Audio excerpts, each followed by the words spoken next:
Hey church family, Pastor Andrew here, and I want to talk to you about that very thing, a church family. There's significance behind that word family.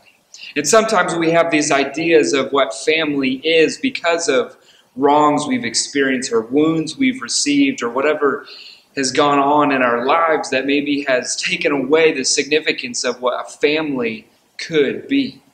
And so we use that word church family intentionally here at Fairmount Friends and in the church world. It's significant. There's meaning behind it. There's a reason that it's used. And I think about my immediate family, the family that I am the leader of for my wife, Jessica, and now our daughter, Kaylin, who's coming up on 9 months old. And there's something I've noticed in me as Kaylin has been a part of our lives. There's parts of me or areas where I've been gentler or softer. There's also been areas where I've been stronger or fiercer as she has been a part of this thing we call life. And there's something about, as Jessica and I have come together to raise this little girl, I'm reminded of the passage Genesis 2 verse 18. And it talks about where God is saying that it's not good for man to be alone, and he's going to make a helper suitable for him. And there's something about that. I don't want to take it out of context and imply meaning that it doesn't mean, but there's something about that we are together in this thing, that we have been put together by God to do this thing we call family.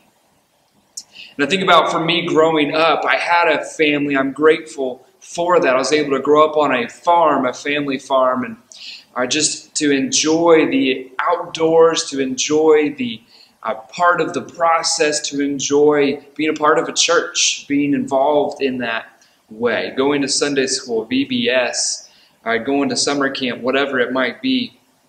We also took part in youth group things, right? And so I had this upbringing that I'm so grateful that I had as a family. And as I started getting ready to go off to Purdue, I was getting ready to kind of start out on my own, but I didn't really understand that when my parents and sisters dropped me off at Purdue, that this was going to be it. Like, I was a part of this family, this body, this group, and now I'm being told, all right, here's this body, you're now going to be separated from it, and you need to go and find another body to latch onto. And so, thankfully, I had a connection. I reached out to a guy by the name of Ethan Hall. And Ethan and I got together really quickly. He was a year ahead of me in school. And he mentored me. He brought me up in the faith. He showed me how I could be open and honest and express myself and learn and grow and ask questions. There's all goodness in that. And that through Jesus, there's freedom. There's freedom to live, freedom that is different than so many times we get bogged down in life by different things. Is it possible that there's a better meaning behind family, behind a body of believers than maybe what we've seen or experienced before? And I think of 1 Corinthians chapter 12. It's a passage talking about how the church, how believers as Christians, that there is a body that we are a part of. And we all have different pieces of it, pieces of whether you're an elbow, which I've been told I am before, or you're a big toe. You know, we don't know exactly. We're getting too literal there. But this concept of we as believers, we are a body that is headed in a certain direction, right? And so we need to work together. We need to figure out, okay, what are all these different elements, these different pieces that we bring, that the Lord has brought and is raising up in us, that we can then go and do together. Again, there's a reason for the use of the term church, family.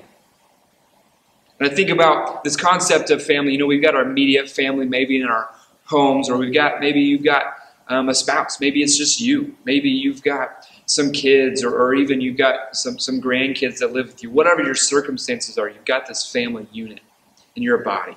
And then you've got a little bit broader is this concept of the extended family. So aunts, uncles, cousins, grandparents, whomever it might be, you've got this extended family. Maybe that's the church family. And then you've got the family reunions that nobody's really sure if they really want to go to them. You know, you've got that uncle that's just super loud. Or you've got that aunt that always brings her own homemade napkins. Or maybe everybody's like, hey, cousin Reggie. That's cousin Reggie. Good to see you from over there. Kind of would rather keep my distance. Maybe the food will be good at the family reunion. But there's significance to getting together. And there's significance to doing that in such a way that we work together. Ephesians chapter 4, verse 16 reads, "From him the whole body, joined and held together by every supporting ligament, grows and builds itself up in love." Each part does its work. And so as a church family, maybe we need to come together. Maybe we're not sure about those people over there, or maybe we're not sure about how do I handle this situation.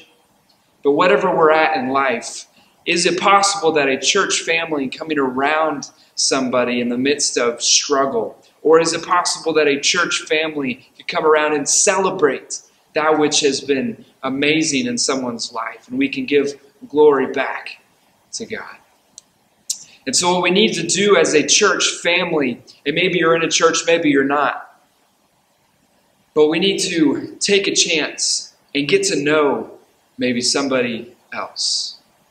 As if we think about a church family, and again go back to the family reunion connection of that uncle who's really loud, perhaps we get to know him and ask some questions and learn that he's been around farm equipment his whole life. And so he can't quite hear super well.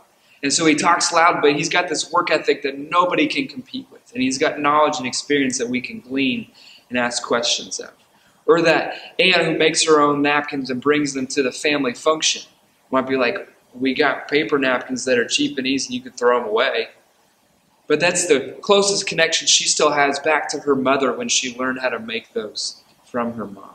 Maybe that cousin has a different perspective on life that maybe we could glean something from, or even challenges us to consider Jesus in a different way, or a different perspective, a different lens that might help us grow and understand Jesus in a new and different way.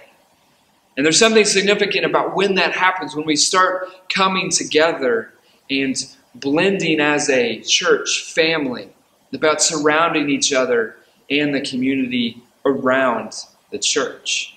So I think of recently we've had a family who had a loss in the family, and our church family was able to come around them in a variety of ways. We were able to meet with the family and sit and talk through some of the struggles and uncertainties, but also a lot of the fun stories about who this person was. We also had people from the church family who made phone calls and sent letters and cards. And people were bringing flowers and food over.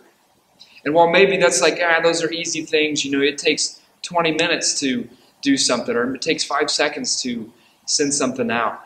But in reality, we've got all these different people sending out things to surround and come alongside a family member. And what might that look like if we were to do that as a church family? What might that look like or mean if we were to then learn how to do that in the church context and take it and send it and run with it, and to bleed that out into our community? What might that look like? What might be different about how our community hurts, or how our community celebrates life?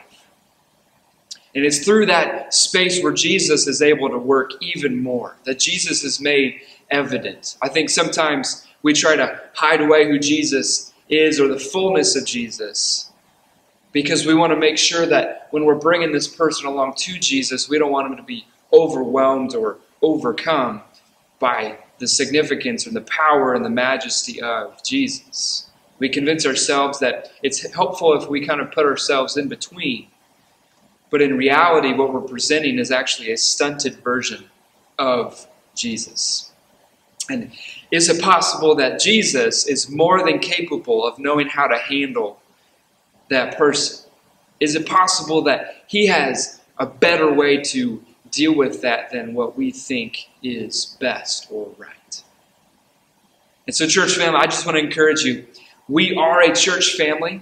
We have things that we do together, and let's seek after more depth. Let's seek after significant, deeper things that bring our community together, yes, but also bring that depth of Jesus, that element that makes all the difference in the world. Love you, church family. We'll see you soon.